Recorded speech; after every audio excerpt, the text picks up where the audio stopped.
ಲಕ್ಷ್ಮಣ, ವಯಸ್ಸಿಗೆ ಬಂದಿರೋ ಹುಡುಗಿ ಅಣ್ಣ ನೋಡಲ್ಲಿ ಹೇಗೆ ಆಡ್ತಾ ಇದ್ದಾಳೆ. ಕೂತ್ಕೊಳ್ಳಯ್ಯ.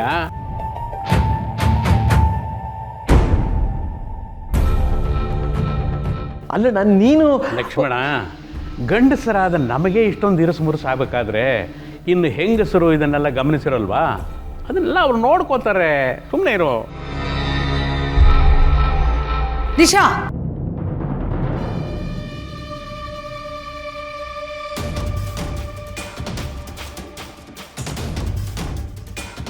ಏನ್ ನಡೀತಾ ಇದೆ ಇಲ್ಲಿ? ನೋಡಮ್ಮ, ಬಂದಿದ್ದರಿಂದ ನಾನು ಮೈ ಮೇಲೆ ಬಿದ್ದು ಮಾತಾಡಿಸ್ತಾಳೆ, ಚಿಕ್ಕ ಚಿಕ್ಕ ವಿಷಯಕ್ಕೂ ಸದಾಯಿಸ್ತಾಳೆ. ನಿಶಾ, ನಿನಗೆ ಗೊತ್ತಿಲ್ವಾ ಅವನಿಗೆ ಮದುವೆ ಫಿಕ್ಸ್ ಆಗಿರೋದು? ಸೊ ವಾಟ್ ಆಂಟಿ, ನಾವಿಬ್ರು ಫ್ರೆಂಡ್ಸು. ಇವ್ರು ಮದ್ವೆ ಆಗ್ತಿದ್ದಾರೆ ಅಂದಿದ್ ಮಾತ್ರಕ್ಕೆ ನಮ್ಮಿಬ್ರು ಫ್ರೆಂಡ್ಶಿಪ್ ಮುಗ್ದೋಗುತ್ತಾ? ಸ್ನೇಹನೇ ಬೇರೆ, ಸಂಬಂಧನೇ ಬೇರೆ. ಸ್ನೇಹದಿಂದ ಸಂಬಂಧಕ್ಕೆ ಕಳಂಕ ಬರಬಾರ್ದು.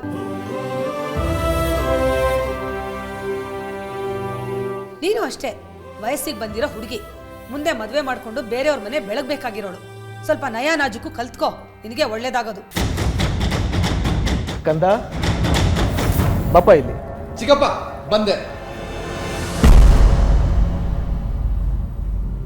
ಹೇಳಿದ ಅರ್ಥ ಆಯ್ತು ಅನ್ಕೋತೀನಿ.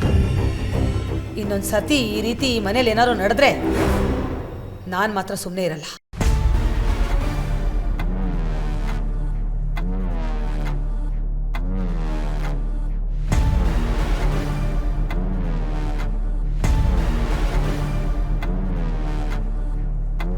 ಏನ್ ಚಿಕ್ಕಪ್ಪ? ಬೈಲಿ. ಆ ಹುಡುಗಿಯಿಂದ ಸ್ವಲ್ಪ ದೂರ ಇರು. ಯಾಕೆಂದರೆ ಹೇಳಿ ಕೇಳಿ ಕರೆಸಿರೋದು ನಿಮ್ಮಕ್ಕ. ನನಗೆ ಗೊತ್ತು ಚಿಕ್ಕಪ್ಪ, ಅದಕ್ಕೆ ಅವಳನ್ನ ಅವಾಯ್ಡ್ ಮಾಡ್ತಾ ಇರ್ತೀನಿ. ಆದರೆ ನಾನು ಎಷ್ಟು ದೂರ ಹೋದ್ರು ಅತ್ತ ತಾನೇ ಬರ್ತಾಳೆ ಅಂತೀನಿ. ಸ್ವಲ್ಪ ಕೇರ್ಫುಲ್ ಆಗಿರು. ಏನು ಸಾಹೇಬ್ರು, ಎಲ್ಲೋ ಹೊರಟಾಗಿದೆ ಸವಾರಿ? ಹ್ಞೂ, ಅದು ಆಚೆ ಕೆಲಸ. ಏಯ್, ಇವತ್ತು ನಮ್ಮ ವಿಶ್ವೇಶ್ವರ ಭಟ್ರ ಮಗನ ಮದುವೆ ರಿಸೆಪ್ಷನ್ ಇದೆ, ಹೋಗಬೇಕು. ಇವತ್ತಾ? ಚಾನ್ಸೇ ಇಲ್ಲ. ಇವತ್ತೊಂದು ತುಂಬ ಇಂಪಾರ್ಟೆಂಟ್ ಮೀಟಿಂಗ್ ಇದೆ ಅಪ್ಪ. ಯಾವುದೇ ಕಾರಣಕ್ಕೂ ಅದನ್ನು 5 ನಿಮಿಷನೂ ಮುಂದೆ ಹಾಕಕ್ಕೆ ಆಗಲ್ಲ. ಅಲ್ಲೋ ಚಿಕ್ಕಪ್ಪ?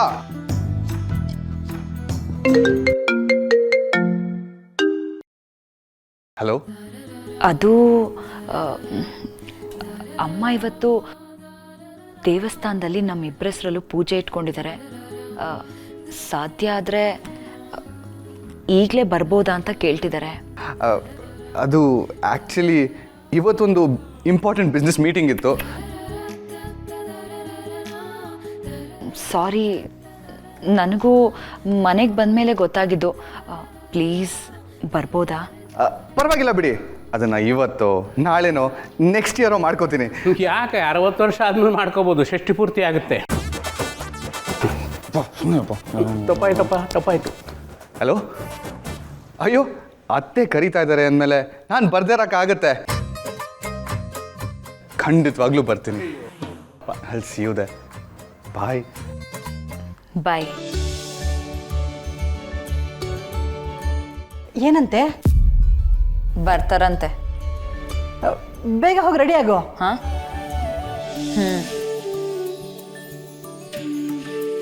ಬಾರಿ, ಪೂಜೆಗೆ ಲ್ಯಾಂಡಿ ಮಾಡೋಣ. ಆಯ್ತು. Important meeting. ವಿಶ್ವೇಶ್ವರ ಭಟ್ರ ಮನೆ ಮದುವೆ. ಚಿಕ್ಕಪ್ಪ, ಅಪ್ಪ, ಮದುವೆಗೆ ನಾನು ಹೋಗ್ಲಿಲ್ಲ ಅಂದ್ರೆ ಮದುವೆ ನಡೆಯುತ್ತೆ, ಮೀಟಿಂಗ್ಗೆ ನಾನು ಹೋಗ್ಲಿಲ್ಲ ಅಂದ್ರೆ ಮೀಟಿಂಗ್ ನಡೆಯುತ್ತೆ. ಆದ್ರೆ ದಿವ್ಯಾ ಕರೆದಾಗ ನಾನು ಹೋಗೋದು ಇಂಪಾರ್ಟೆಂಟ್ ಅಲ್ವಾ? ಹೌದು, very very important. So sweet. ಅಯ್ಯೋ, ಸೋ ಸ್ವೀಟ್. ಸರಿ, ನಾನು ಬರ್ತೀನಿ. ಬಾಯ್ ಬಾಯ್ ಪಾ. ಬಾಯ್. ನಿಧಾನವಾಗಿ ಹೋಗಿ ಬೇಗ ಬಾರೋ.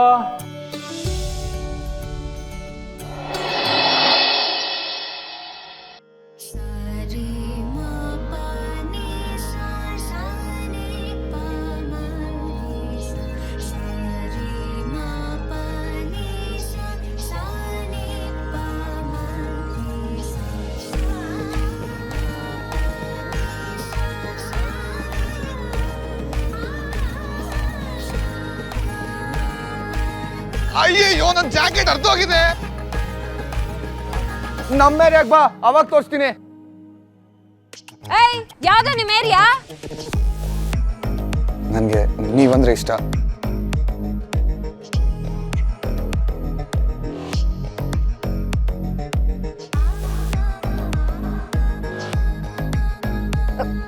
ಏ ನೀನ್ ಮೊದ್ಲು ಕಣ್ಮುಚ್ಚು. ಸತ್ಯ ಇಲ್ಲಿ ನೋಡು.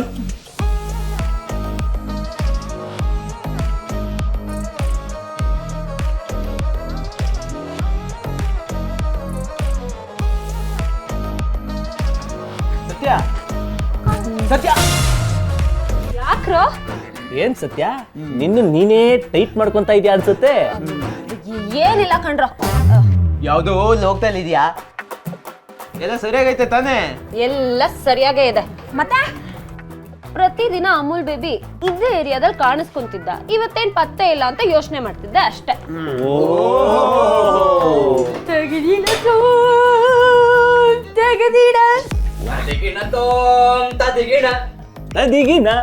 ಇವಾಗ ಈ ಬ್ಯಾಕ್ ಗ್ರೌಂಡ್ ಮ್ಯೂಸಿಕ್ ಎಲ್ಲ ಬೇಕಾ? ಸಿಚುಯೇಷನ್ ಡಿಮ್ಯಾಂಡ್ ಮಾಡ್ತಿದೆ ಸತ್ಯ. ಕೆಲಸ ಮಾಡೋ ಬ್ಯಾಕ್ ಗ್ರೌಂಡ್ ಅಲ್ಲಿ ನಿನಗೆ ಅಮೂಲ್ ಬೇಬಿ ಬಗ್ಗೆ ಯೋಚನೆ ಅಂದ್ಮೇಲೆ ನಾವ್ ಈ ಬ್ಯಾಕ್ ಗ್ರೌಂಡ್ ಮ್ಯೂಸಿಕ್ ಕೊಡೋದ್ರಲ್ಲಿ ತಪ್ಪೇನು? ಅದೇ ಅಂದ್ರೆ ಅದೇ ಡಿಂಗು. ಗಾಡಿ ವಾಶ್ ಮಾಡು ಅಂದ್ರೆ ಡಿಂಗ್ ಅಂದ್ರೆ ಡಿಂಗು. ನಿಮ್ ತಲೆ ನಮ್ ತಲೆ ಅಲ್ಲಮ್ಮ, ನಿನ್ ತಲೆಯಲ್ಲಿ ಇರೋದನ್ನ ನಾವ್ ಹೇಳ್ತಾ ಇದೀವಿ ಅಷ್ಟೇ. ಅಂತದ್ ಏನಿಲ್ಲ ಕಣ್ರೋ. ಸುಮ್ನೆ ನೀವೇನೇನೋ ಅನ್ಕೊಂಬೇಡಿ. ಸುಮ್ನೆ ನೀನ್ ಯಾವತ್ತೂ ಈಗಿರ್ಲಿಲ್ವಲ್ಲ. ಹಾ ಹಾಗಿದ್ರೆ ನಿಮ್ಗೊಂದು ಟೆಸ್ಟು. ಟೆಸ್ಟ್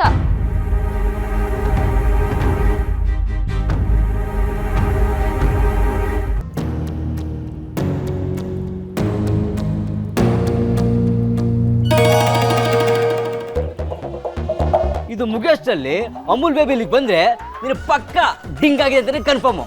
ಏಯ್ ನಿಮ್ಗೆಲ್ಲ ಪಕ್ಕ ಹುಚ್ಚಿಡ್ದಿದೆ ಕಣ್ರೋ. ನಿನಗೆ ಪಕ್ಕ ಡಿಂಗ್ ಆಗಿದೆ. ಅದೆಲ್ಲ ಏನು ಇಲ್ಲ ಕಣ್ರೋ. ಹಂಗಂದ್ರೆ ಚಾಲೆಂಜ್ ಅಕ್ಸೆಪ್ಟ್ ಮಾಡು. ಅಕಸ್ಮಾತ್ ಇದ್ ಮುಗಿಯೋಷ್ಟ್ರಲ್ಲಿ ಅವ್ನ್ ಬರ್ಲಿಲ್ಲ ಅಂದ್ರೆ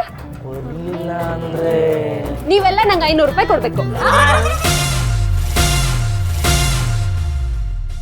ಹಾ ಆಯ್ತು. ಅಕಸ್ಮಾತ್ ಅವನೇಂದ್ರೆ ಇಲ್ಲಿಗೆ ಬಂದ್ರೆ ನೀನು ನಮ್ಗೆಲ್ಲ 500 ರೂಪಾಯಿ ಕೊಡ್ಬೇಕಾಗಿಲ್ಲ. ಮತ್ತೆ ನಂಗೆ ಬಿರಿಯಾನಿ ಕೊಡ್ಸಾ? ಡೀಲಾ? ಆಯ್ತು ಕಣ್ರು, ಡೀಲು. ಹಾ ಗೂಗ್ಲೆ ಹಾ